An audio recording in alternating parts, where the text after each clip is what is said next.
Good day, radio friends. Welcome to Marriage Encounter. And those of you who are viewing via the World Wide Web, we welcome you just the same. We are delighted to be with you today to continue a very important discussion on Marriage Encounter. Here on Marriage Encounter, we talk about all things marriage. And I'm privileged to have in studio Dr. Braithwaite. Dr. Braithwaite, welcome. Good day, everybody. Just a joy to be here again, Dr. Greene. And, I always look forward to coming out here every session to share with you and with the audience. It's a joy, and the feedback is always so positive, Doc. When we listen, get into different groups and meet people around on the streets sometimes, they really share how valuable the sessions have been. So it just keeps me going to come every time to be with the folks. So it's a joy to be here again. Indeed. Well, we want to begin with a word of prayer. Shall we bow our heads? Father, we pray for your blessings and your guidance as we discuss today. Grant understanding to our listeners and help that the information we share will prove meaningful to someone listening. In Jesus' name. Amen. Amen. We have spent a long time talking about this matter of characteristics that one needs to have to consider him or herself a complete person. And we made reference to the fact that individuals need to get married as complete individuals, not as half people. Correct. If there is such a thing. So last week we shared about the matter of being sexual and spiritual and having this moral sense and this intellectual life likewise. Now, we did indicate also, Dr. Braithwaite, that every human being, to some extent or another, have these qualities. All of them are not equally present in the same proportion or percentage with maybe your spouse. However, the important thing is to recognize where you need to grow and be willing to do that. The question that we want to consider today is, after all of this, what? Now that I understand that I need to have these qualities in me, how do I go about developing them? They're there, but they need to be developed. How can I become a complete, mature, whole person and function in my marriage to the maximum? Yeah, it's a great question. We've shared so much over the last few weeks, maybe months, and persons may think this is so much overwhelming. I think I think it's a Chinese proverb that says the journey. Well, paraphrasing, the journey of many miles begins with one step, right? So I think it's important to pace yourself and to take one step at a time in terms of developing, the things that you need to develop. But I think, also importantly is the need to be responsible, to take responsibility for the areas of your life where you may need to develop. And as we've always said, Doc, educate. We a part of the process of wholeness is about desiring to be intellectual, seeking knowledge. And so, taking that journey, being responsible, learning the things that you need to learn so that you can become a whole person or more of a whole person is an important part of the journey. So I want to underscore that word that you used earlier, that word called responsibility. The matter of taking responsibility for what you have, because we're saying that these are qualities that we all possess to some extent. Correct. So the matter of taking responsibility, and I remember when we started, way back, when we started talking about this matter of boundaries, because all of this is in the context of boundaries, yes. Understanding what we have and how we should relate to what we have. And way back when we started this discussion, we made the point, Doc, quoting from Town, is it Cloud and Towson? Yes, That there are some treasures that everybody has. I just want to make a brief reference to how we did identify some of these. Yes. Your feelings, they're yours. Correct. And you should take responsibility for them. Correct. Your attitudes, your behavior. You know, you often hear people say, oh, he made me do that. Nobody makes you behave anyway. You choose to do that. That is yours, and you need to take responsibility for it. Yep. So things like your attitude, your behaviors, your choices, your limits, your desires, your thoughts, your values, your talents, your capacity to love. Yes. These are what you may want to consider to be treasures that you have. And when you said earlier, we need to take responsibility, the idea is, as a mature person, I must know what I have. I must know what is my responsibility in this relationship. And so if I talk about feelings, Doc, if I were to say that my wife makes me feel sad, then my wife has a lot of power. You know, Plenty. I am responsible for my own feeling. Correct. Yeah. And I really would like our listeners to underscore that you are responsible for your own feelings, and you should not say your spouse makes you feel bad. Just as an example, take responsibility for your feelings. What I like, Doc, is the point that you made, indicating that all of us have these treasures. You know, every single person. This is one of those things that, on one of those areas where, as you mentioned, to a greater or lesser degree, you have it. It's not something you have to go and look for. It's not something you have to go and find. It's resident in you. It's resident in every single person. And when you think about taking responsibility for choices, for example, I think that's such a powerful tool in our arsenal of life skills that is so important, you know. And choices can be positive or negative at the end of the day. And as it relates to our relationships, you know, every choice that you make is going to impact your relationship in one way or another. And so, you know, learning to, I guess we could say, learning to make good choices, learning to avail ourselves to important and credible information that can help us to make the best choices. At the end of the day, you know, when your spouse does something, and, you know, way back we've spoken about using iMessages, where I can say, you know, in terms of a choice that I make, you know, something that my spouse may have done, I would say, look, in terms of functioning that way, it may, I feel a certain way. I take responsible for my feelings, number one. And then number two, I'm able to make a choice because I've taken responsibility for my feeling. I'm able to make a choice that's going to be a positive choice for the relationship. So even if, you know, in context of something that may have been done, it's the emotion that I feel is maybe anger. All right. But then I choose to make a choice. I make a choice that is not going to exacerbate that anger. I make a choice that is not going to cause the situation to be worse. I make a choice, Doc, because I'm taking responsibility for my choices. I make a choice that says that, you know, I need to de-escalate this situation so that our relationship can grow. And when you learn to take those kinds of responsible choices, so we're coming back to the word responsible again, then you are being proactive as opposed to being reactive.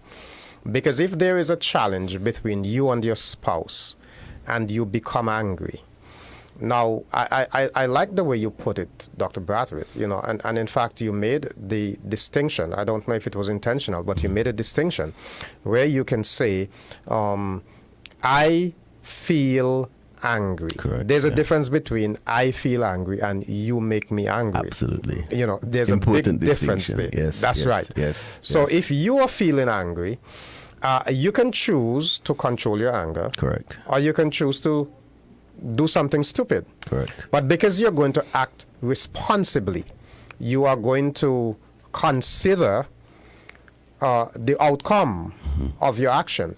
And, and I can use another example, because sometimes, you may have a challenge in a relationship, a little relationship breakdown. Things may not be going too well. And a man may go out and commit adultery. And then when he's questioned about it, he says, my wife made me do it because she did not do so. Not taking responsibility for his choice. Yeah, that's right. Absolutely. So that ability and the choice that you made to be responsible for your own actions is critical and important in the context of a relationship. And we're talking about all of the areas that were listed. So it's not just about choices, but it's also about your feelings, your attitudes, etc., etc. And I think as we grow, Doc, these are areas that we really ought to mature in. We cannot come into a marriage. As we said, we may come into the marriage to a greater or lesser extent with some of these treasures developed or less developed. But as the relationship grows, we should desire to develop these treasures more and more and more so that we become more and more responsible and more whole. We did say, it's the desire prior to marriage is to develop wholeness. But we also stated that there may be times when a person chooses to get married that they may not be complete. And it's a learning process. We're always learning, but developing that is so crucial to the success of marriage. And let me just go ahead to say quickly that if we do not develop these treasures, it will augur negatively, meaning that the relationship will suffer as a result of. And I want to expand that, Doc, and I'm going to use the illustration of a baby. If a baby is born healthy and normal, we would say that that's a perfect baby, and that's fine. And although the baby is perfect, nothing is wrong with the baby, there are lots of things the baby cannot do. Right. Because, of course, he or she's a baby. It's a baby, yeah. But you love the baby, you play with the baby. When you go to the clinic and do your checks and you come home happy because, the doctor says things are going well. If that baby ceases to develop, then we have a problem. Correct. You expect a 5-year-old child to be acting and behaving differently than a newborn child. Correct, yeah. And the newborn child was healthy and perfect at that particular stage. And in a similar way, when you get married, you have the potential, you have the capacity to do certain things, but they may not be fully developed. Correct. But as your marriage matures, as you grow, as you spend time together, learning one another and learning to be responsible and taking actions and discussing, you should develop, you should mature along the way to the point where you are improving, you are developing to a certain extent. You may not have had a lot of experience in conflict resolution. Right. Maybe because you didn't have anybody to be in conflict with. But now you are married to somebody who is not you, who is different from you. And every now and then you're going to have some challenges here and there. But because you are perfecting those skills as you go along the way, and because you are understanding that there are some things that belong to you, and you are going to take responsibility for those things, then, like the baby, you're developing, and at every stage of your marriage, you're getting there. Absolutely. There's something that Cloud and Townsend suggests that I want to highlight here, Doc. When an individual takes responsibility, they're able to do pretty well. But when a person refuses to take responsibility, it's almost like the ostrich syndrome. You're almost disowning an aspect of your life. All right. So you're refusing to take responsibility for your behavior, for instance. You choose to behave any old way that you want to whenever anything happens, whether it excites you or it disappoints you, and you may get into a fit of rage and throw things and argue and curse. And you take no responsibility for it, and it's as though you're disowning that aspect of your life. You're ignoring it. You're suggesting that, for some unknown reason, that you have no desire to address your own behaviors. And I think that is problematic, because, as we said, as an adult, as a husband, as a wife, we have the responsibility to take ownership of the treasures that we have. And we can't just simply say, because you feel good maybe or whatever it does for you, that you're just going to ignore that particular area. I think it is so important for us to understand when we say that you have these treasures, that they're yours. You know, we are saying that, and if I go back to the list very quickly, Doc, when we talk about attitude, you know, the attitude that you have towards your spouse, towards your children, towards your work, towards God, or towards your neighbor, that has nothing to do with your spouse. Right. That has everything to do with you. It's your attitude. You have to own it. And every one of these things that we listed here, your thoughts, your values, your talents, your limits, these are yours. And in the context of boundaries, we are saying the things that belong to you, you are responsible for. And if, therefore, your choice is yours, you're responsible for your choice. Your feelings are yours, you're responsible for your feelings. And if you're going to be a complete person, you have to take ownership. That's an important word. Ownership. Recognize that you own this. You must know what you own, and you must take care of what you own. Yeah. You know, just to make it real, most people have some type of thing that they have maybe bought or has been gifted to them in terms of the physical realm and physical things. You may have a house, you may have a car, you know, you have children that God has blessed you with. And, you know, your willingness to care for these things or these children is so imperative in terms of their longevity and success. If you have a car and you refuse to service it, you refuse to, you know, change tires, etc., to wash it, to clean it from time to time, it is going to deteriorate very quickly. And maybe endanger others as well. And endanger others. Well, very much so. If you refuse to manage your children well, disciplining them when they need discipline, managing them, and providing for them, they will also deteriorate in terms of their own personal, emotional, psychological development, and also can endanger others. Very same thought process. So, you know, we're saying that as an individual in a marriage, that responsibility is so crucial, that you manage, that you take ownership, that you care for, that you develop, that you maintain, you know, the context of the treasures. I just find it such an intriguing discussion in terms of how people learn to relate to each other in the relationship. You know, and in the relationship, sometimes you have a situation where, I'm going to go back to this word of codependency. You know, you have a situation where a husband because the reason I'm going there is because, you know, last week and the week before, we were talking about being complete. When we talk about being complete, we're talking about a certain degree of independence, a certain degree of understanding that there are some things that are in your court and you're going to have to deal with them. And you may remember many months ago when we started discussing the matter of boundary, we spoke about running in your own lane. You know, there are some persons who develop this codependency syndrome, where they think that they have to run in their partner's lane, so to speak. They have to borrow from their partner. If my partner is not happy, I can't function. If my partner doesn't say nice things about me, I can't function. And this is when you find people saying things like, "Oh, my spouse makes me sad."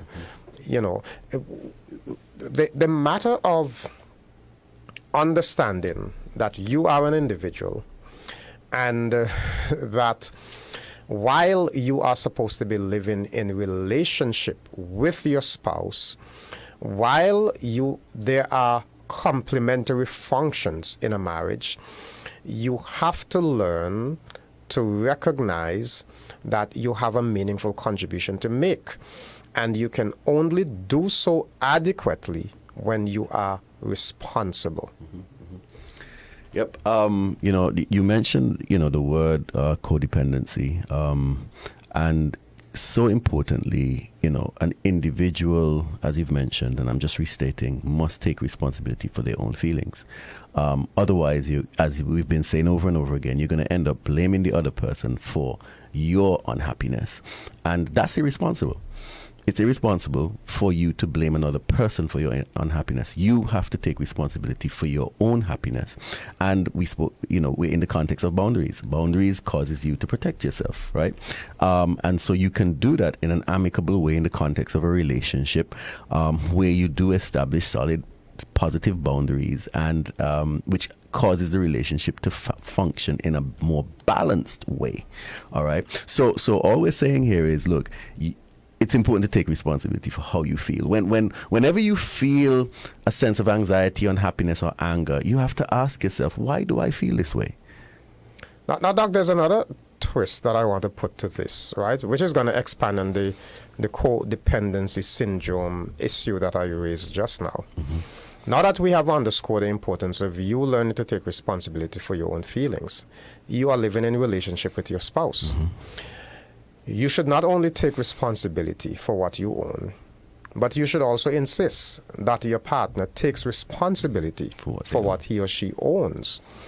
If you begin to feel that you are responsible for your spouse's happiness, for your spouse's choices, etc., that's real codependency. Mm-hmm. Because now you're now taking on that person's world, and you are beginning to think, oh, if I don't do this, my spouse is not going to be happy, etc. You have got to let your spouse know, hey, I'm going to take responsibility for what I own.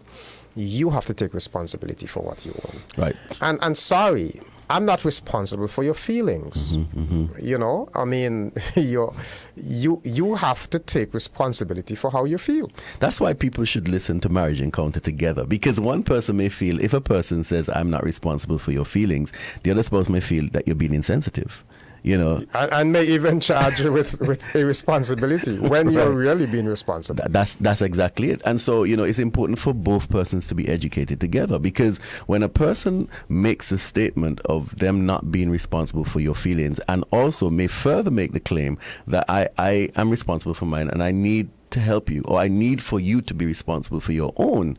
I mean, the other person may look at you like, what planet did you come from? You know what I mean? Why are you being so mean to me?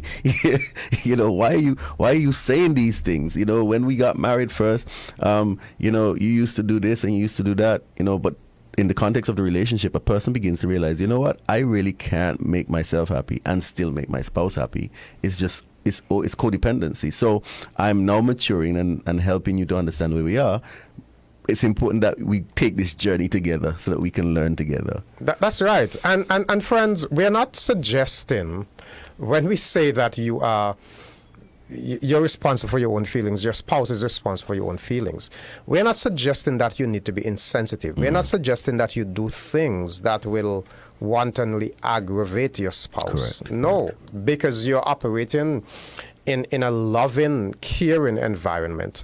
But what we are saying is things in the relationship, things may not always go the way you want them to. Your spouse may have a different opinion than you. But if you think that you're responsible for your spouse's feelings, then it's a burden. I wonder if this is going to make my spouse happy. So if for example, your spouse tells you to do something and you have a different opinion, what do? Do you just not voice your opinion? Because if you don't agree with your spouse is going to be unhappy.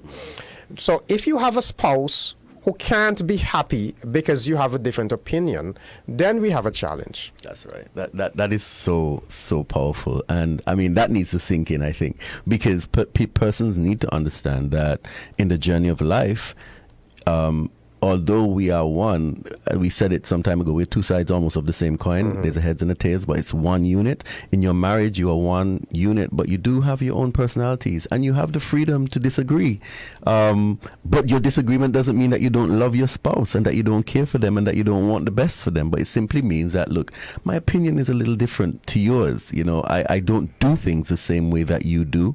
I do not always see things the same way that you do. Yes, there are times when we agree, but of course there'll be times when we disagree, and I can't take responsibility for your feelings when I disagree with you. I still love you dearly, but I just see this very differently.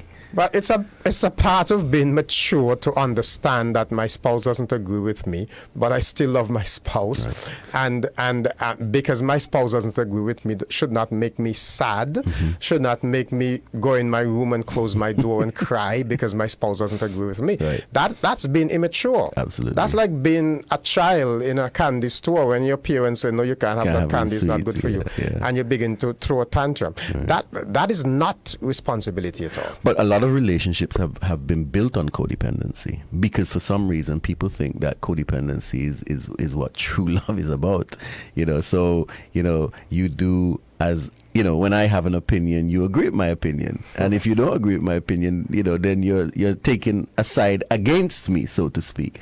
I mean, can you imagine, Doc, being in a room with your spouse and maybe some family members, and your family members make a point, right? Your family members make a point that your wife disagrees with, but you agree with the point.